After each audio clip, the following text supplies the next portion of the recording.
देश में कोरोना के ओवरऑल मामलों में लगातार 6 दिन से कमी देखी जा रही है। 6 दिन से डेली मामले 93,000 तक घटे हैं, यानी डेली मामलों में हर दिन औसतन 15,500 की कमी दर्ज की जा रही है। टेस्टिंग अभी भी उतनी ही हो रही है जितनी पहले होती थी। फ़र्क बस इतना है कि पहले 4 लाख से ज़्यादा मामले सामने आते थे, अब 3 लाख से ज़्यादा मामले सामने आ रहे हैं। ऐसे में कई सवाल हैं कि क्या देश में कोरोना अपने पीक को पार कर चुका है? आखिर सब कुछ नॉर्मल होने में अभी कितना वक्त लगेगा? कब तक लॉकडाउन जैसी सख्त पाबंदियां खत्म हो जाएंगी और कब हम अपनी पुरानी रूटीन में वापस लौटेंगे? आज के इस रिपोर्ट में हम आप इन सभी सवालों का प्रोजेक्टेड जवाब तलाशेंगे। नमस्कार, मैं आदित्य हूं और आप अनकट देख रहे हैं। चलिए शुरू करते हैं और पता लगाते हैं कि लॉकडाउन अब और कितने दिनों तक। देश बहुत बड़ा है। अगर कई राज्यों में कोरोना के मामले कम हो रहे हैं तो जाहिर है देश में ओवरऑल मामलों में कमी आएगी ही, लेकिन इसका ये मतलब कतई नहीं कि सभी राज्यों में मामले कम हो रहे हैं। आपके राज्य में क्या स्थिति है? वहाँ केस बढ़ रहे हैं या घट रहे हैं? ऐसे सवालों के लिए ज़रूरी है कि स्टेट वाइज कोविड का कंस्ट्रक्टिव एनालिसिस किया जाए। हमने सभी राज्यों और यूटीज़ के आंकड़ों पर नज़र डाला तो हमने पाया कि देश के 36 राज्यों और यूटीज़ में से 21 राज्यों में एक्टिव मामलों में कमी आ रही है। और ऐसा हम सिर्फ एक दिन के आंकड़ों के आधार पर नहीं कह रहे हैं, बल्कि इसके लिए हमने 16 मई को जारी हुए 15 मई के आंकड़े और 15 मई को जारी हुए 14 मई के आंकड़ों पर नज़र डाला। दोनों ही दिन आंकड़े कमोबेश एक ही कहानी बयां कर रहे हैं।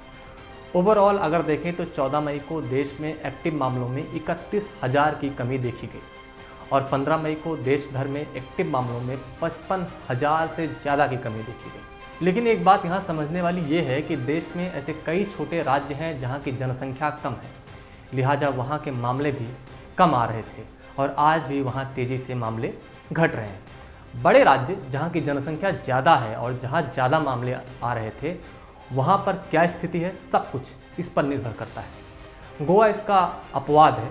राज्य भले ही छोटा है, जनसंख्या भले ही कम है, लेकिन मामले बहुत ज़्यादा आ रहे हैं।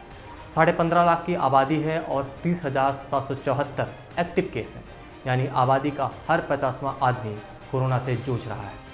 अब आते हैं बड़े राज्यों में। हमने पूरे इंडिया को 5 पार्ट्स में बांट लिया: east India, waste India, north India, south India और सेंट्रल इंडिया। शुरुआत साउथ इंडिया से करते हैं। यहाँ कोरोना के सबसे ज़्यादा पीड़ित राज्य हैं तमिलनाडु, केरल और आंध्र प्रदेश। 15 मई को देश में 28% से ज़्यादा मामले साउथ के इन तीनों राज्यों से आए।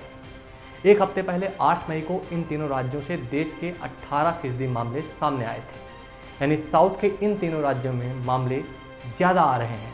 इसमें भी पिछले हफ्ते की तुलना में केरल में मामले घटे हैं, तो जाहिर है साउथ से कर्नाटक और आंध्रा से सबसे ज़्यादा मामले देश के मामलों में जोड़े जा रहे हैं।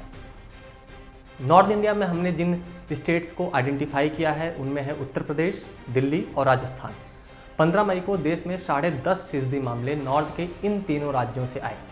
एक हफ्ते पहले 8 मई को इन तीनों राज्यों से देश के 12.5% से ज़्यादा मामले सामने आए थे, यानी नॉर्थ के इन तीनों राज्यों से मामले पिछले हफ्ते की तुलना में कम आ रहे हैं। इसमें भी दिल्ली में मामले सबसे ज़्यादा लगभग 3 गुने की कमी आई है, यानी उत्तर प्रदेश और राजस्थान को अभी और काम करने की ज़रूरत है। सेंट्रल इंडिया में हमने छत्तीसगढ़ और मध्य प्रदेश को लिया है। 15 मई को देश में लगभग 5% मामले सेंट्रल इंडिया के इन दोनों राज्यों से आए। एक हफ्ते पहले 8 मई को इन दोनों राज्यों से देश में 4.25% मामले सामने आए थे। इन दोनों राज्यों से देश के मामलों में पहले की तुलना में ज़्यादा जोड़ा जा रहा है। वेस्ट इंडिया में हमने गुजरात और महाराष्ट्र को लिया है। 15 मई को देश में 14% से ज़्यादा मामले वेस्ट इंडिया के इन दोनों राज्यों से आए। एक हफ्ते पहले 8 मई को इन दोनों राज्यों से देश के लगभग इतने ही, यानी 14% मामले सामने आए थे। इसमें भी महाराष्ट्र ने सबसे अच्छा प्रदर्शन किया है, जबकि गुजरात में पिछले हफ्ते की तुलना में सिर्फ 2,000 मामले ही कम हुए हैं। और ईस्ट इंडिया में हमने पश्चिम बंगाल को लिया है। 15 मई को देश में 6.27% मामले ईस्ट इंडिया के इस अकेले राज्य से आए।